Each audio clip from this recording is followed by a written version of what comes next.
O poder nascido do sangue pode ser puro? Pode a púrpura imperial, manchada desde o seu primeiro fio, pelo veneno e pela adaga, vestir um homem sem que sua alma apodreça? Roma, no ano 54 da nossa era, não se fazia mais essas perguntas. A cidade, exausta pela loucura de Calígula e entorpecida pelo governo sonolento do erudito e gago Cláudio, ansiava por um alívio, por uma promessa de estabilidade. E a promessa veio na forma de um jovem de 16 anos, Lúcio Domício Aenobarbo, um rapaz de cabelos acobreados e feições delicadas, que o destino, ou melhor, sua mãe, rebatizaria como Nero. Sua ascensão não foi um ato político, foi uma obra de arte da escuridão, uma sinfonia de traição e morte regida com mão de ferro por uma mulher que conhecia o preço do trono, Agripina a Jovem. Ela não era apenas uma imperatriz, era a neta do divino Augusto, irmã do insano Calígula, sobrinha e agora esposa do imperador Cláudio. O sangue dos Césares corria em suas veias como um veneno lento e poderoso, um que lhe conferia tanto o direito divino quanto uma ambição que não conhecia limites morais. Retornada do exílio, para onde seu próprio irmão a havia enviado, Agripina moveu-se pelas sombras do Palatino com a graça de uma pantera, tecendo uma teia de intrigas que faria inveja às parcas. Seu casamento com o tio, Cláudio, um ato que chocou até mesmo a depravada aristocracia romana, foi apenas o primeiro movimento. O segundo foi garantir que Nero, seu filho de um casamento anterior, fosse adotado por Cláudio, suplantando o filho biológico do imperador, o jovem britânico.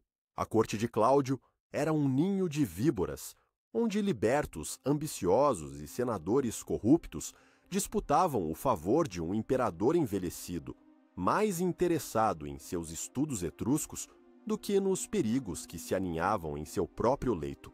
Agripina navegou por esse mar de perigos com uma perícia assustadora.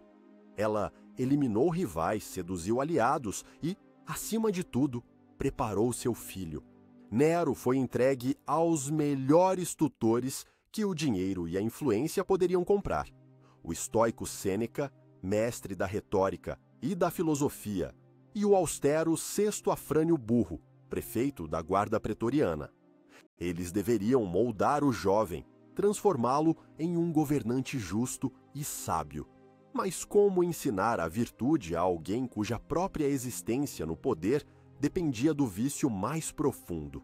Em Roma, o poder era um veneno tomado como remédio, mas Agripina serviu o cálice para que seu filho o bebesse. O obstáculo final era o próprio Cláudio. Enquanto ele vivesse, o futuro de Nero e o de Agripina permaneceria incerto. O imperador, talvez, em um raro momento de lucidez, ou pressionado por facções rivais, começou a demonstrar um favoritismo crescente por seu filho biológico, britânico. O tempo estava se esgotando, e então, em uma noite de outubro do ano 54, o destino foi selado em um prato de cogumelos. Agripina convocou a mais notória envenenadora de Roma, Locusta, uma mulher cujo talento para a morte era tão refinado quanto o de um escultor grego. O veneno foi cuidadosamente misturado ao prato favorito do imperador. O relato de Tácito é frio e preciso. Cláudio comeu, sentiu-se mal e o veneno pareceu não surtir o efeito desejado. O pânico deve ter tomado conta de Agripina por um instante, mas ela estava preparada. O médico do imperador, Xenofonte, cúmplice na conspiração, enfiou uma pena na garganta de Cláudio, sob o pretexto de induzir o vômito, mas a pena estava embebida em um veneno de ação rápida. O Império Romano ficou viúvo. Nero foi aclamado imperador pelos pretorianos, cujas palmas haviam sido devidamente untadas com ouro. O Senado, como sempre, ratificou a decisão da força militar. O jovem imperador, com um discurso escrito por Sêneca, prometeu restaurar a dignidade da República e governar em harmonia com os senadores. Foram dias de esperança. Os primeiros 5 anos do reinado de Nero, o chamado Quinquennium Neronis, foram, de fato, um período de governo exemplar. Sêneca e Burro, os verdadeiros regentes, governavam com moderação e sabedoria. As finanças foram restauradas, a justiça foi administrada com equidade e as províncias respiraram aliviadas. Nero, por sua vez, dedicava-se às suas paixões, à música, à poesia, às corridas de bigas. Parecia o soberano ideal, um príncipe filósofo, um artista no trono. Mas sob a superfície dourada, a podridão se espalhava. Agripina não havia colocado seu filho no trono para se tornar uma mera espectadora. Ela se via como a corregente, a verdadeira força por trás do poder. Sua imagem aparecia nas moedas ao lado da de Nero, um fato sem precedentes. Ela tentava participar das reuniões do Senado, um escândalo para a tradição romana. Cada ato de independência de Nero, cada conselho que ele aceitava de Sêneca e Burro em detrimento do dela, era visto como uma traição. A mãe que havia matado por ele agora se tornava sua sombra, sua carcereira. O ninho da águia romana abrigava agora 2 serpentes, e o império não era grande o suficiente para ambas. A tensão crescia, palpável nos corredores do palácio, nos olhares trocados durante os banquetes. Roma prendia a respiração, pois todos sabiam que o conflito entre um imperador que descobria o sabor do poder absoluto e a mulher que lhe dera só poderia terminar de uma maneira: em sangue. A pergunta que pairava no ar viciado da corte era simples e terrível: quem atacaria primeiro? O menino de ouro estava prestes a descobrir que o preço final do poder era a sua própria alma, um preço que sua mãe já havia pago de bom grado. Agripina cometeu um erro fatal. Ela subestimou a transformação que o poder operava em seu filho. O que você acha que moveu essa mulher implacável acima de tudo? Foi o amor materno, distorcido e possessivo, ou uma pura e fria estratégia pelo poder? Deixe sua opinião nos comentários. Estamos curiosos para saber o que você pensa. A sombra de Agripina era longa e fria, e Nero começava a sentir seu toque gelado em seu pescoço.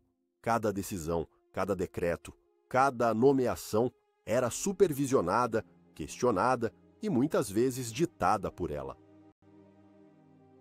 Seus tutores, Sêneca e Burro, tentavam manobrar, criar um espaço para que o jovem imperador pudesse governar, mas Agripina era uma força da natureza, uma muralha de ambição contra a qual a filosofia e a lealdade militar se quebravam. Ela havia lhe dado o mundo, e agora exigia o mundo como pagamento. O ponto de ruptura veio, como tantas vezes em Roma, por causa de uma mulher. Nero se apaixonou perdidamente por uma ex-escrava, Cláudia Acte. Para Agripina, a ligação era uma afronta, não por razões morais, mas porque Acte representava uma influência que ela não podia controlar. As discussões se tornaram mais violentas, as ameaças mais explícitas. Foi então que Agripina jogou sua última carta, a mais perigosa de todas: britânico.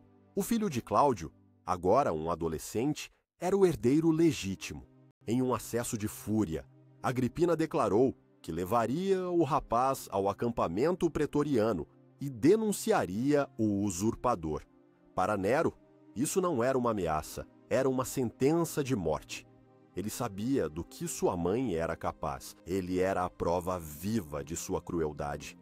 O medo, aquele velho companheiro dos tiranos, começou a corroer sua mente. Britânico precisava desaparecer. O assassinato foi tão rápido quanto brutal, uma demonstração arrepiante da nova determinação de Nero. Durante um banquete, na presença de toda a corte, incluindo Agripina, um servo ofereceu a Britânico uma bebida. Estava quente demais. O costume ditava que se adicionasse água fria para atingir a temperatura ideal, mas a água fria continha o veneno, preparado mais uma vez pela infalível locusta. Britânico bebeu e caiu fulminado. Sua morte foi instantânea. Enquanto o jovem agonizava no chão, Nero se reclinou em seu divã e comentou friamente que ele provavelmente estava sofrendo de um de seus ataques epilépticos. A calma do imperador era mais aterrorizante do que qualquer grito. Agripina ficou paralisada pelo horror, compreendendo naquele instante que a criatura que ela havia criado estava agora fora de seu controle. Ela havia ensinado ao lobo o gosto do sangue, e agora ele se voltava contra sua própria matilha. A morte de Britânico foi o primeiro ato da tragédia, o som da primeira pá de terra caindo sobre o caixão da antiga relação entre mãe e filho. Nero a despojou de sua guarda de honra, forçou-a a deixar o palácio e a isolou em uma vila distante. Mas a distância não diminuiu o medo. Agripina viva era uma ameaça constante, um fantasma que assombrava seus banquetes e seus sonhos. A situação foi exacerbada por um novo amor, muito mais perigoso que Acte, a bela e ambiciosa Popeia Sabina. Esposa de um dos amigos de Nero, Otão, Popeiu era famosa por sua astúcia e crueldade.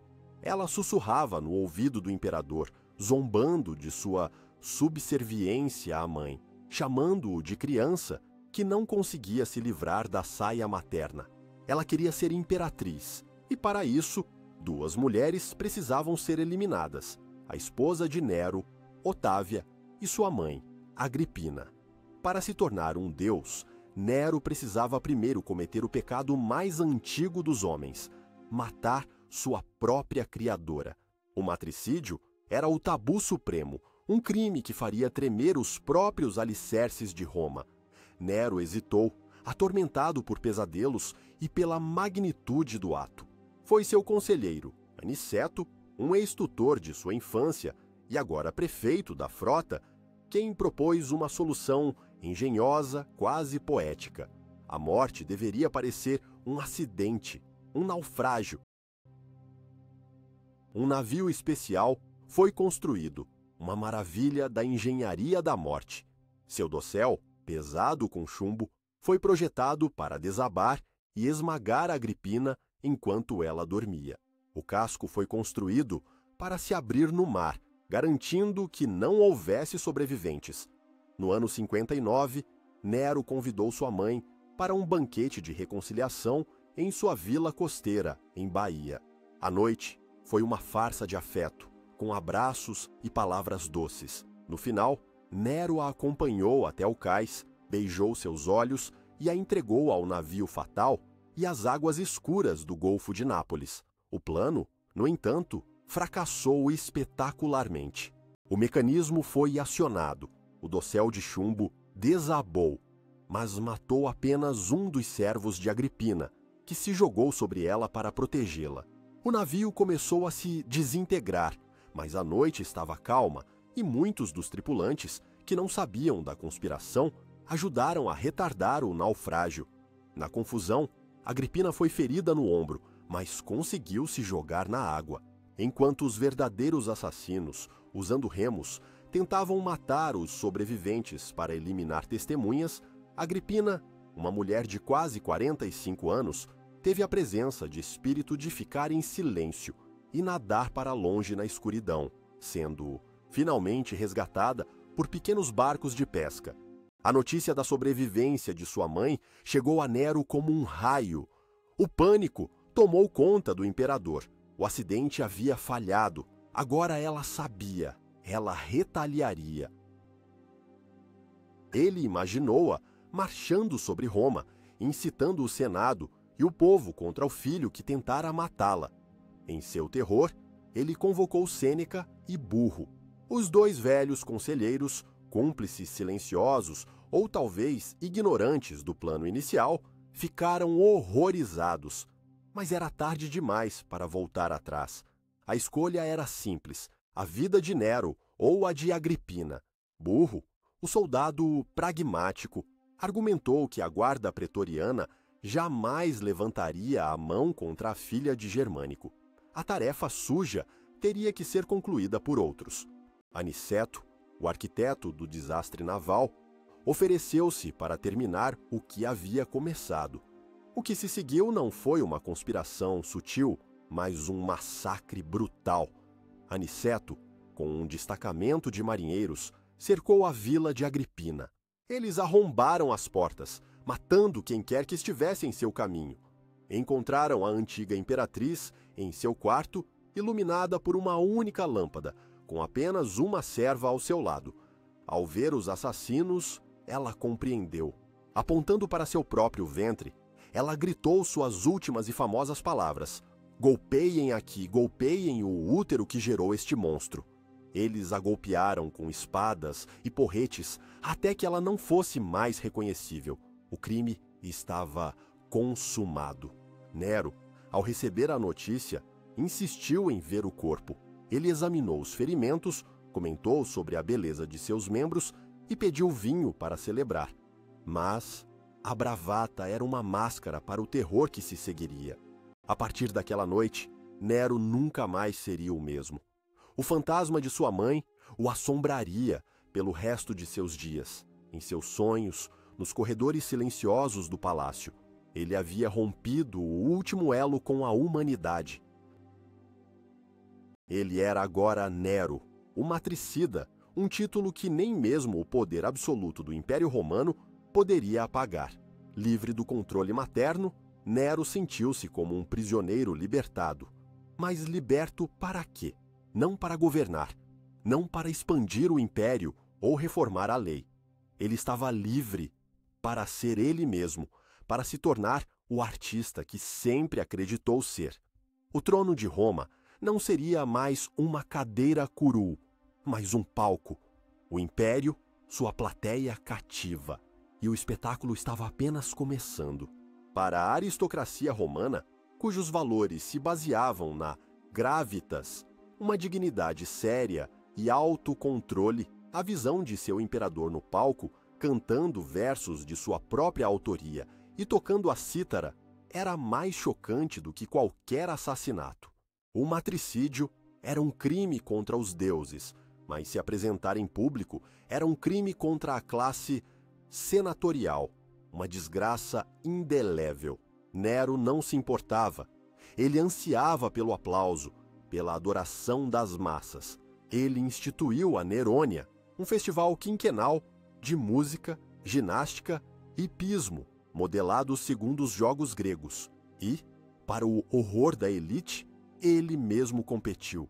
Seus versos eram medíocres, sua voz era fraca, mas quem ousaria não aplaudir um imperador? Ele cercou-se de uma claque de 5.000 jovens e fortes, os augustianos, cuja única função era liderar o aplauso, gritando elogios pré-combinados.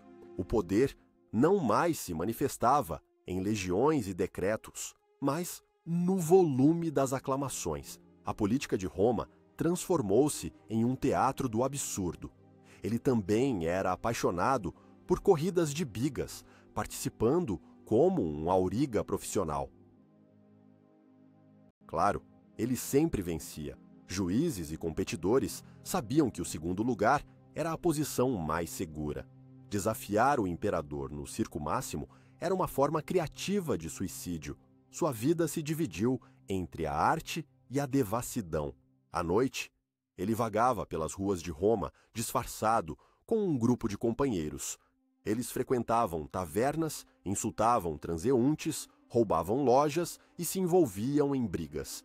Para Nero, era uma forma de sentir a vida pulsante da cidade, de se conectar com o povo. Para os cidadãos de Roma, era o terror. Nunca se sabia se a figura encapuzada na esquina escura era um ladrão comum ou o próprio senhor do mundo em busca de emoção. Em um mundo onde o poder absoluto remove todas as consequências, a crueldade se torna apenas mais uma forma de entretenimento. Enquanto o artista florescia, o imperador se tornava cada vez mais perigoso. Sêneca e Burro assistiam a essa transformação com crescente alarme. A morte de Burro, no ano 62, possivelmente envenenado, removeu o último freio militar sobre os excessos de Nero. Sêneca, percebendo sua influência diminuir, tentou se retirar da vida pública, mas Nero recusou, mantendo o velho filósofo em uma espécie de prisão dourada. O imperador agora estava sob a influência de uma nova figura, muito mais sinistra, Caio Ofônio Tigelino. Um homem de origem humilde, Tigelino havia subido na vida através da criação de cavalos e da bajulação. Ele se tornou o novo prefeito da guarda pretoriana e o facilitador de todas as depravações de Nero. Se Sêneca representava a virtude e a filosofia, Tigelino representava o vício e a crueldade. Com o caminho livre, Popéia Sabina finalmente conseguiu o que queria. Nero acusou sua esposa, a popular e virtuosa Otávia, de adultério e a baniu. Quando o povo de Roma protestou, Nero entrou em pânico e ordenou sua execução. Poucos dias depois, ele se casou com Popéia. A nova imperatriz, no entanto, descobriria que o amor de um tirano é uma posse perigosa. Anos depois, grávida, ela morreria após Nero, em um acesso de raiva, lhe dar um pontapé na barriga. O Senado assistia a tudo em um silêncio aterrorizado. As velhas famílias republicanas, que viam a si mesmas como guardiãs da moralidade romana, eram forçadas a participar de espetáculos que consideravam grotescos. Eles compareciam às apresentações de Nero, aplaudiam nos momentos certos e depois voltavam para suas casas para escrever diários secretos cheios de desprezo e horror. A conspiração ainda não havia nascido, mas suas sementes estavam sendo plantadas no solo fértil do ressentimento aristocrático. Nero, cego por seu próprio brilho, via o silêncio deles como aprovação. Ele não entendia que em Roma o silêncio era muitas vezes o som de adagas sendo afiadas. A capital do mundo era agora o teatro pessoal de um homem, um palco onde a comédia logo se transformaria em uma tragédia de proporções inimagináveis, uma que seria escrita não com tinta, mas com fogo. O ano era 64. Roma era um labirinto de ruas estreitas e sinuosas, uma metrópole superpovoada de 1 milhão de almas, em grande parte construída em madeira, um barril de pólvora esperando por uma faísca. E a faísca veio em uma noite de julho, na área do Circo Máximo, entre as lojas que vendiam produtos inflamáveis. O fogo se espalhou com uma velocidade aterrorizante, impulsionado por um forte vento. Durante 6 dias e 7 noites, o inferno desceu sobre Roma. As chamas saltavam de prédio em prédio, consumindo os cortiços de madeira dos pobres e os palácios de mármore dos ricos. O pânico tomou conta da cidade. As pessoas corriam em todas as direções, muitas vezes correndo de volta para o perigo que acabavam de escapar. Famílias foram separadas, gritos enchiam o ar junto com a fumaça e as cinzas. Dos 14 distritos de Roma, apenas 4 permaneceram intactos. 3 foram completamente arrasados, 7 ficaram em ruínas. Centenas de milhares de pessoas ficaram desabrigadas. O coração do Império Romano era uma ferida aberta e fumegante. Onde estava Nero durante tudo isso? Ele estava em sua vila em Âncio, a 50 quilômetros de distância. Ao receber a notícia, ele voltou para Roma e, segundo o historiador Tácito, que era uma criança na época e escreveu décadas depois, Nero organizou os esforços de socorro. Ele abriu seus próprios jardins e edifícios públicos para abrigar os desabrigados e providenciou a chegada de alimentos de cidades vizinhas. Ele tomou medidas para garantir que os preços dos grãos não disparassem. Ações de um governante responsável. Mas os rumores contavam uma história diferente, uma história muito mais sombria e teatral. Uma lenda negra nasceu em meio às ruínas.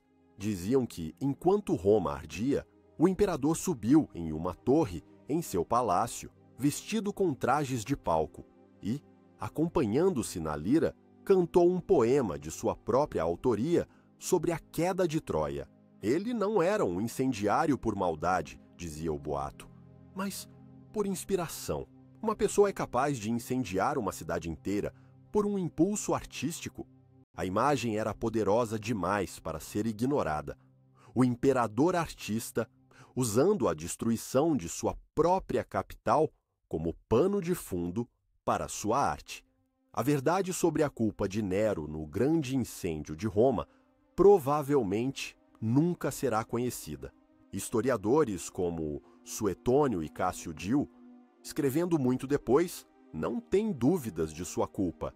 Tácito é mais cauteloso, relatando os rumores, mas não os confirmando. O fato é que o incêndio foi imensamente conveniente para Nero. Ele há muito sonhava em reconstruir Roma à sua imagem, em transformá-la de uma cidade de tijolos em uma cidade de mármore. Ele queria chamá-la de Nerópolis. O incêndio limpou o terreno para seu projeto mais grandioso, a Domus Aurea, a Casa Dourada. Este não era um palácio, era uma paisagem inteira, um complexo de vilas, jardins, bosques e um lago artificial construído no coração da cidade devastada. A entrada principal apresentava um colosso de bronze de mais de 30 metros de altura, com as feições do próprio Nero. As paredes eram cobertas de ouro e pedras preciosas. Uma sala de jantar girava dia e noite, imitando o movimento dos céus. Para os romanos, que haviam perdido tudo, que viviam em abrigos improvisados, a visão deste monumento extravagante à megalomania de seu imperador era um insulto insuportável. Os rumores se intensificaram. Ele incendiou a cidade para construir seu palácio. A suspeita se transformou em certeza na mente do público. A popularidade de Nero, especialmente entre as massas que antes o adoravam, despencou. O ar em Roma estava pesado não apenas com a fumaça, mas com o ódio. Nero sentiu a mudança. Ele era um artista, sensível ao humor de sua plateia, e sua plateia estava prestes a se voltar contra ele. Ele precisava de um bode expiatório, alguém para culpar, alguém para canalizar a fúria do povo para longe de si mesmo. Sua busca não duraria muito. Nas sombras da cidade vivia uma pequena e incompreendida seita oriental, cujos membros falavam de um rei crucificado e de um apocalipse de fogo que purificaria o mundo. Eram os alvos perfeitos. A acusação era tão absurda quanto engenhosa. Para desviar a fúria de uma população que o culpava pelo incêndio, Nero precisava de um culpado ainda mais odiado. A elite o desprezava por suas performances. Os desabrigados o amaldiçoavam por sua extravagância. O que você faria no lugar dele? Teria enfrentado a verdade, arriscando o trono, ou forjado uma mentira conveniente para salvar a si mesmo? Compartilhe sua escolha nos comentários. A história é feita de decisões como essa. A escolha de Nero recaiu sobre os cristãos. Para a maioria dos romanos, eles eram uma seita judaica, obscura e suspeita. Seus rituais secretos geravam boatos de canibalismo, a Eucaristia mal compreendida e incesto, o ágape, a festa do amor fraterno. Eram vistos como ateus, porque se recusavam a adorar os deuses romanos e o gênio do imperador. E, crucialmente, sua teologia falava de um julgamento final pelo fogo. Era o suficiente. Tigelino e seus homens foram encarregados da caçada. O que se seguiu foi a primeira perseguição sistemática e sancionada pelo Estado na história do cristianismo. Não foi uma questão de fé, foi um ato de cálculo político cínico. O terror se abateu sobre a pequena comunidade. Cristãos foram presos em massa, torturados para confessar e para entregar os nomes de outros. As execuções foram concebidas não apenas para punir, mas para entreter, para se tornarem um espetáculo público que saciaria a sede de vingança do povo. A crueldade das punições chocou até mesmo a sociedade romana, acostumada à violência dos jogos de gladiadores.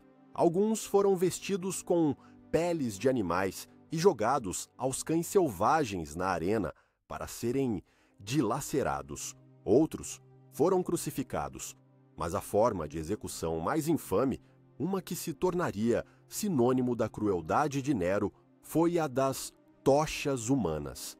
Os cristãos eram cobertos de piche, amarrados a postes em seus jardins e incendiados ao anoitecer, servindo como iluminação macabra para as festas do imperador.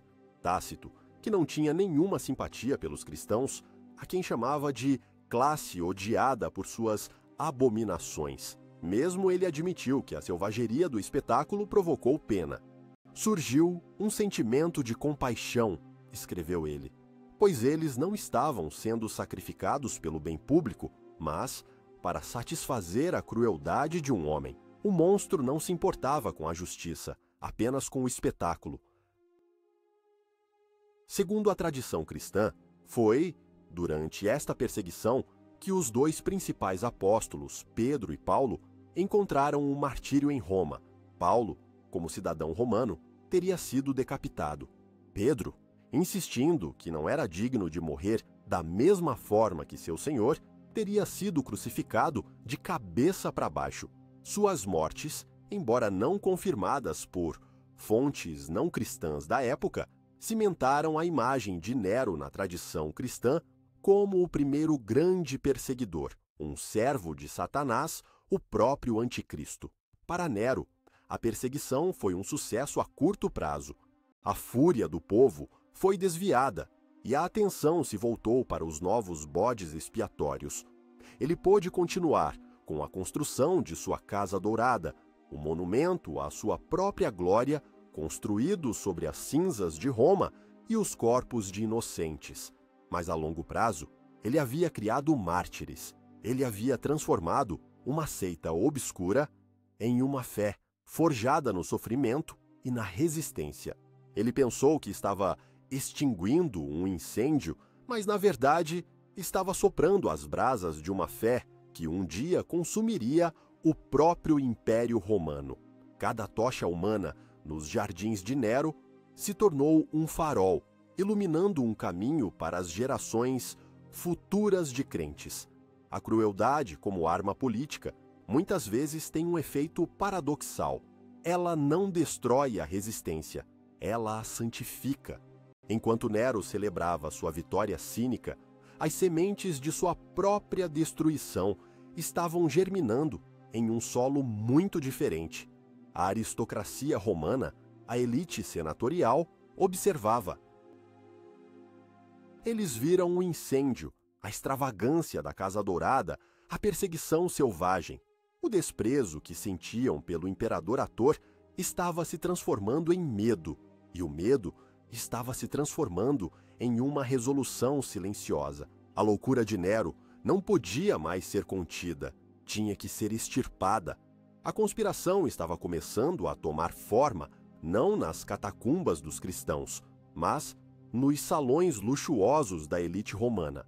A próxima ameaça a Nero não viria de baixo, dos pobres, ou de uma seita perseguida, mas de cima, de sua própria classe. O descontentamento entre a elite fervia sob a superfície há anos.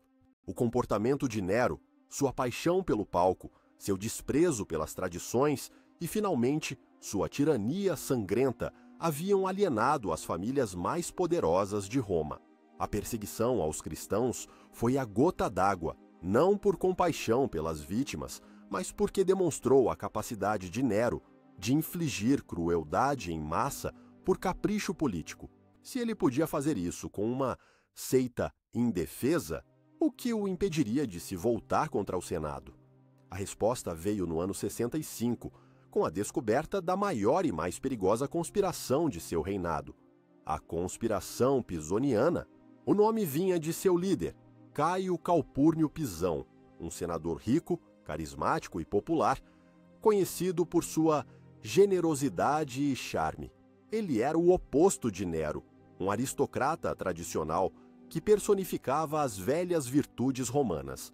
Pisão se tornou o ponto de convergência para dezenas de descontentes. A conspiração era notavelmente ampla, unindo senadores, equestres, a classe empresarial e, crucialmente, oficiais da guarda pretoriana, incluindo um de seus prefeitos, Fênio Rufo. O envolvimento mais surpreendente, no entanto, foi o do antigo tutor de Nero, o filósofo Sêneca. Embora sua participação direta seja debatida, ele certamente conhecia o plano e o aprovava.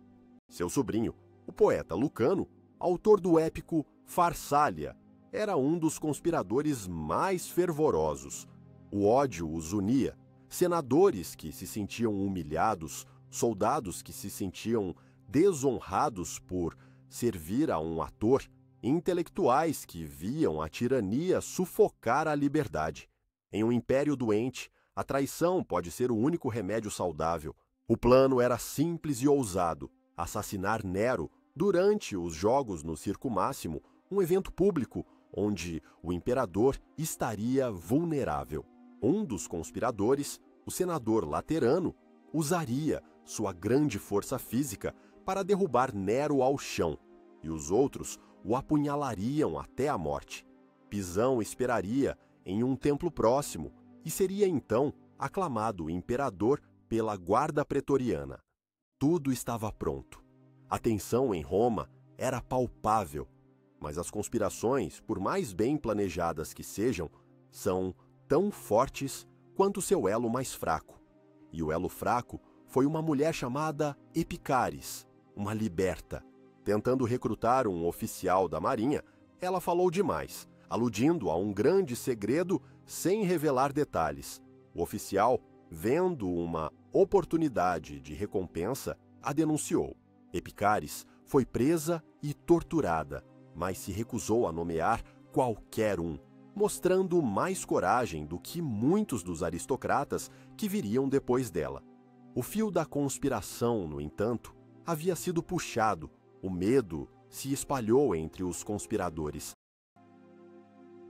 Um deles, um senador chamado Natalis, foi o primeiro a quebrar sob interrogatório. Ele confessou tudo e começou a nomear nomes, começando com Pisão e Sêneca. O que se seguiu foi uma cascata de traições. Para salvar a própria pele, os conspiradores denunciavam uns aos outros, seus amigos, seus parentes. Foi um espetáculo de covardia que revelou a podridão moral da aristocracia que pretendia salvar Roma. Nero e Tigelino desencadearam um reinado de terror. Roma se transformou em uma cidade de funerais. As prisões estavam cheias, as execuções eram diárias. A paranoia do imperador, agora totalmente justificada, não conhecia limites. Ele via traidores em toda parte, em cada sombra, em cada olhar. A repressão foi impiedosa, projetada não apenas para punir os culpados, mas para aterrorizar qualquer um que ousasse sonhar com a dissidência. O contra-ataque de Nero não foi o de um político, mas o de uma fera encurralada e ferida. Ele não queria apenas derrotar seus inimigos, ele queria aniquilá-los, apagar sua memória e dançar sobre seus túmulos. A Idade de Ouro de Roma, se é que algum dia existiu, estava definitivamente acabada. A Era do Terror havia começado. A vingança de Nero não foi apenas política, foi profundamente pessoal. Ele se voltou primeiro contra aqueles que outrora estiveram mais próximos dele, aqueles cuja traição ele sentia mais agudamente. A elite intelectual de Roma, os homens de letras e filosofia, foi dizimada. Foi a morte da mente romana. O primeiro a receber a ordem foi seu antigo mestre, Lúcio Aneu Sêneca, o filósofo estoico que havia pregado a virtude e a moderação, foi acusado de cumplicidade. A ordem não era para uma execução, mas para um suicídio forçado, uma tradição romana que permitia ao condenado manter a honra de sua família. Sêneca recebeu a notícia com a calma que sua filosofia exigia. Ele abraçou sua esposa, Paulina, e tentou consolá-la. Ela, no entanto, insistiu em morrer com ele. Juntos, eles cortaram os pulsos, mas Sêneca era velho e seu corpo magro tinha pouco sangue. A morte não vinha. Para acelerar o processo, ele cortou as veias das pernas e dos braços. Ainda assim, ele se agarrava à vida. Ele pediu veneno, mas também não funcionou. Finalmente, ele foi colocado em um banho quente, onde o vapor finalmente o sufocou. Sua morte foi uma agonia prolongada, uma terrível paródia de suas próprias lições sobre como morrer com dignidade. O que você teria feito no lugar de Sêneca, um professor forçado a escolher entre a lealdade a um Estado tirânico e a fidelidade aos seus próprios princípios? O sobrinho de Sêneca, o poeta Lucano, também recebeu a ordem de morrer. Jovem e cheio de vida, ele deu um banquete para seus amigos, comeu e bebeu, e depois, no banho, abriu suas veias. Enquanto sangrava até a morte, ele recitou versos de seu próprio poema, Farsália, que descreviam a morte de um soldado de forma semelhante. Sua morte foi sua performance final, uma fusão de arte e suicídio. O caso mais extraordinário foi o de Petrônio, o Arbiter Elegantiae, o árbitro do bom gosto na corte de Nero. Ele era o esteta supremo, um homem cujo julgamento sobre arte, luxo e prazer era a lei. Acusado por Tigelino por inveja, Petrônio decidiu transformar sua morte em sua obra-prima final. Ele não se apressou. Ele abriu suas veias, depois as enfaixou para retardar a morte, conversando com amigos sobre poemas leves e fofocas, não sobre a imortalidade da alma. Ele deu um banquete, cochilou e viveu suas últimas horas como se fossem comuns. Antes de morrer, ele escreveu uma carta detalhada para Nero, não implorando por misericórdia, mas catalogando todas as perversões sexuais do imperador, nomeando cada parceiro e parceira. Em seguida, ele quebrou seu anel de sinete para que não pudesse ser usado para forjar acusações contra inocentes. E, como último ato de desafio, ele quebrou uma taça de murrina preciosíssima, seu bem mais valioso, para que Nero não pudesse herdá-la. Foi a morte mais elegante e insultuosa da história de Roma. O tirano pode matar o homem, mas não pode matar o estilo. A morte desses homens marcou o fim de uma era. Roma perdeu suas mentes mais brilhantes, seus guias morais e artísticos. A corte de Nero, antes um centro de cultura, tornou-se um deserto intelectual, habitado apenas por bajuladores e delatores. O medo sufocou todo o discurso, toda a criatividade. A filosofia deu lugar à paranoia. A poesia deu lugar aos gritos dos torturados. Nero havia vencido. A conspiração foi esmagada. Seus inimigos estavam mortos. Ele estava mais seguro e mais poderoso do que nunca. Mas ele era o rei de um cemitério, o imperador de um silêncio assustado e, em seu triunfo, ele estava completamente sozinho, cercado apenas pelos fantasmas daqueles que havia destruído. A repressão da conspiração pisoniana mergulhou Roma em um estupor de medo, mas, para Nero, foi uma libertação. Ele havia eliminado seus críticos internos, silenciado a oposição e agora se sentia invencível. Com a Itália pacificada pelo terror, ele decidiu realizar o sonho de sua vida, uma grande turnê artística pela Grécia, o berço da cultura que ele tanto idolatrava. No final do ano 66, ele partiu, levando consigo uma comitiva gigantesca, incluindo sua claque de augustianos. A viagem não era um ato de diplomacia ou administração. Era a peregrinação de um artista em busca de reconhecimento. Para garantir um palco digno, ele ordenou que todos os 4 grandes festivais gregos, os olímpicos, os píticos, os istmicos e os nemeus, fossem realizados no mesmo ano, uma violação de séculos de tradição. Nero participou de todas as competições. Ele cantou, tocou cítara, recitou poesia, atuou em tragédias e, claro, correu com bigas. E ele venceu. Ele venceu todas as competições em que participou. Os juízes gregos, aterrorizados e bajuladores, não ousavam fazer outra coisa. Ele foi aclamado como um Apolo reencarnado, um Hércules da arte. Em uma corrida de bigas nos Jogos Olímpicos, ele caiu de sua carruagem e quase foi esmagado. Mesmo assim, foi declarado vencedor. A farsa atingiu proporções épicas. Ao todo, ele acumulou 1.808 coroas de vitória. Como recompensa, ele declarou toda a província da Acaia, Grécia, livre de impostos, um ato de generosidade que esvaziou ainda mais o tesouro romano.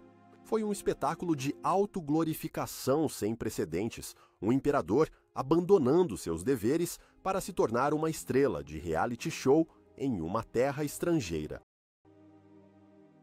Enquanto Nero estava imerso em seu triunfo artístico, o império que ele havia deixado para trás começava a se desintegrar.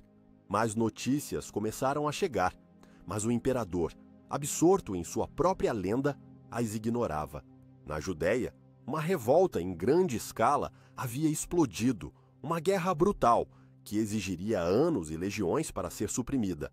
Mas o perigo mais imediato vinha do Ocidente. As províncias, sobrecarregadas com os impostos necessários para financiar os luxos de Nero, estavam à beira da rebelião.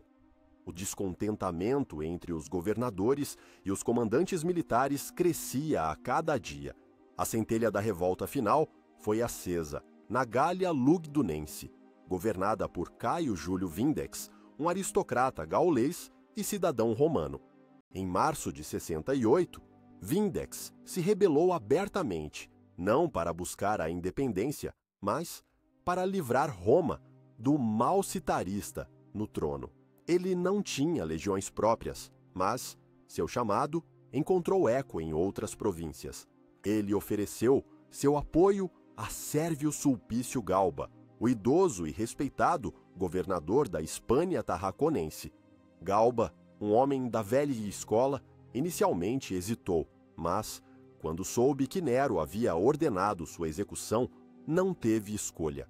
As legiões na Hispânia o aclamaram imperador.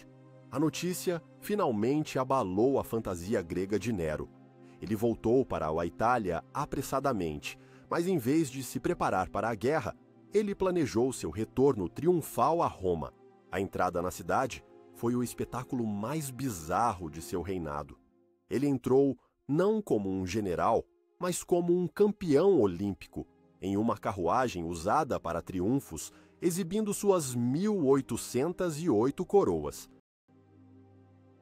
Ele até demoliu uma parte da muralha da cidade, um costume grego para homenagear vencedores de jogos, mas um ato de péssimo presságio para a capital de um império militar. A performance era uma zombaria grotesca da realidade que se desenrolava. Enquanto ele celebrava suas vitórias artísticas, as legiões da Germânia, sob o comando de Vergínio Rufo, marcharam contra Vindex e o derrotaram. Por um momento pareceu que Nero estava salvo, mas os soldados de Rufo, desdenhando tanto de Nero quanto de Galba, tentaram proclamar seu próprio comandante como imperador. Rufo recusou, mas a disciplina do exército romano, o alicerce do império, estava se desfazendo. A lealdade das legiões não pertencia mais ao imperador em Roma, mas a seus generais no campo. O fim estava próximo. Nero, o artista, havia perdido sua plateia mais importante, o exército, e sem ele, o palco do poder estava prestes a desmoronar sob seus pés. A queda foi vertiginosamente rápida.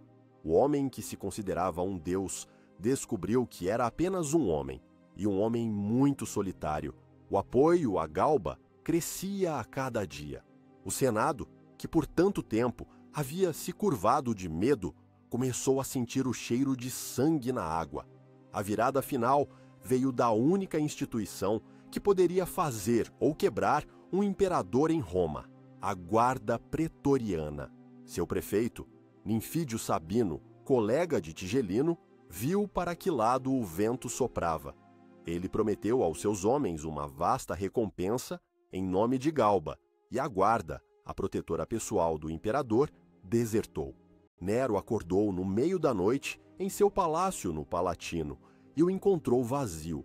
Os guardas haviam desaparecido. Seus amigos, seus servos, seus bajuladores, todos haviam fugido, levando consigo o que podiam. Ele vagou pelos corredores silenciosos, gritando por alguém, qualquer um. Apenas o eco de sua própria voz respondeu. Em pânico, ele correu para a casa de seus conselheiros e amigos, mas encontrou as portas fechadas. Em poucas horas, o Senhor do Mundo se tornara um pária. Desesperado, ele pensou em ir ao fórum, vestido de preto, e implorar o perdão do povo. Depois pensou em fugir para o Egito, mas ele era incapaz de tomar uma decisão. A paralisia do medo o consumiu. Enquanto isso, o Senado se reunia. Encorajados pela deserção dos pretorianos, os senadores que por 14 anos o haviam chamado de divino, agora o declararam um hostis, um inimigo público. Isso significava que qualquer cidadão romano tinha o direito e até o dever de matá-lo à vista. A sentença era a morte por açoitamento, uma execução reservada aos piores criminosos. O artista agora era o monstro oficial do Estado. A notícia da sentença do Senado chegou a Nero e quebrou sua última centelha de resistência. A única opção que restava era a fuga. Acompanhado apenas por 4 libertos leais, incluindo seu secretário Epafrodito e seu companheiro de devassidão Esporo, um jovem que Nero havia castrado e casado com ele, ele fugiu de Roma a cavalo, com o rosto coberto. A fuga foi humilhante e aterrorizante. Durante uma tempestade, um raio quase o atingiu. Seu cavalo se assustou com o cheiro de um cadáver na beira da estrada, fazendo com que seu disfarce caísse. Um veterano pretoriano o reconheceu e o saudou. Um lembrete cruel da lealdade que ele havia perdido. Eles finalmente chegaram a uma vila modesta pertencente a um de seus libertos, a poucos quilômetros da cidade. Lá, ele se escondeu. Ele, que havia construído a Casa Dourada, agora se encolhia em um pequeno quarto, deitado em um colchão de palha. Ele estava com sede, mas só havia água suja para beber, que ele bebeu de suas mãos, murmurando: então, é a isto que as bebidas de Nero se reduziram. A ironia de sua situação não lhe escapou. A cada som, ele se encolhia, esperando a chegada de seus executores. A notícia chegou de que o Senado o havia condenado e que soldados estavam procurando por ele para levá-lo à punição. Ele sabia o que o esperava: ser despido, ter o pescoço preso em uma forquilha e ser açoitado até a morte no fórum. O terror da dor e da humilhação pública era mais do que ele podia suportar. Ele decidiu que deveria cometer suicídio, mas sua coragem o abandonou. Ele puxou 2 adagas, testou suas pontas e as guardou novamente, dizendo que a hora ainda não havia chegado. Ele pediu a um de seus companheiros que se matasse primeiro, para lhe dar o exemplo, mas ninguém se ofereceu. Ele choramingava, lamentando sua covardia. O homem que havia ordenado a morte de tantos, agora incapaz de enfrentar a sua própria. Então, eles ouviram o som de cascos se aproximando. Os cavaleiros enviados pelo Senado estavam chegando. O tempo havia acabado. O som dos cavaleiros se aproximando foi o sinal final. O espetáculo havia terminado. Ouço o galope de cavalos velozes! Ele exclamou, citando um verso da Ilíada. O pânico finalmente deu lugar à resolução. Com a ajuda de seu fiel secretário, Epafrodito, que guiou sua mão, Nero colocou a adaga em sua garganta e empurrou. Enquanto a vida se esvaía dele, um centurião romano invadiu o quarto. Vendo o imperador moribundo, o soldado tentou estancar o sangramento com sua capa, fingindo que viera em seu socorro. Mas era tarde demais. Os olhos de Nero se arregalaram em um último olhar de horror e surpresa. Tarde demais, ele sussurrou. Isto é fidelidade. E então ele morreu. Suas últimas palavras, no entanto, aquelas que ecoariam pela história, foram ditas momentos antes, enquanto ele hesitava com a adaga. Qualis artifex pereu, ele murmurou. Que grande artista morre em mim. Até o fim, ele se via não como um imperador, não como um tirano, mas como um artista incompreendido, uma vítima de um público que não apreciava seu gênio. Sua morte, aos 30 anos de idade, marcou o fim da dinastia Júlio-Claudiana, que havia governado Roma desde Augusto. A notícia de sua morte foi recebida em Roma com celebrações selvagens. O povo correu pelas ruas usando o barrete da liberdade como escravos libertos. O Senado ordenou que sua memória fosse amaldiçoada, seus monumentos derrubados, mas a reação não foi universal. Nas províncias orientais, especialmente na Grécia, seu túmulo foi decorado com flores por anos. Sua morte deixou um vácuo de poder que mergulhou o império na Guerra Civil, o infame Ano dos Quatro Imperadores. E uma estranha lenda surgiu, a de que Nero não havia morrido, mas fugido para o Oriente, e que um dia retornaria para se vingar de seus inimigos. Vários impostores, os pseudo-Neros, apareceram nas décadas seguintes, explorando essa crença persistente. Para a crescente tradição cristã, seu retorno assumiu um significado muito mais sinistro. Ele se tornou a personificação do mal, a encarnação do anticristo, cuja volta anunciaria o fim dos tempos. O perseguidor se tornou uma figura apocalíptica. Assim, a morte do homem foi o nascimento do mito. Sua imagem foi moldada não tanto por suas ações, mas pelas narrativas de seus inimigos. A aristocracia senatorial, que ele humilhou, e a comunidade cristã, que ele perseguiu. Ele se tornou o arquétipo do tirano louco, um símbolo eterno de crueldade, depravação e o poder absoluto que corrompe absolutamente. Mas quem foi ele realmente? Um monstro sedento de sangue? Um artista frustrado e narcisista que nunca deveria ter subido ao trono? Ou simplesmente um homem fraco, quebrado por um sistema de poder que transformava mortais em deuses e inevitavelmente os destruía? Talvez ele tenha sido todas essas coisas. Talvez a loucura não estivesse apenas no homem, mas no próprio trono. Um assento grande demais para qualquer um que não fosse um verdadeiro Deus. A história de Nero é um aviso, uma tragédia escrita em grande escala que nos lembra que a linha que separa o artista do monstro, a inspiração da destruição, pode ser perigosamente tênue. Sua vida foi sua performance mais chocante e sua morte, o início de sua imortalidade sombria. Nero entrou para a história como um monstro, mas suas últimas palavras o reivindicaram como um artista. Ele incendiou Roma por inspiração e matou pela beleza, como ele a entendia. Diga-nos, o que é mais perigoso para a civilização? Um tirano implacável que destrói corpos para manter o poder, ou um artista megalomaníaco que destrói almas em nome da glória eterna? Escreva sua escolha nos comentários. Sua perspectiva molda o legado da história.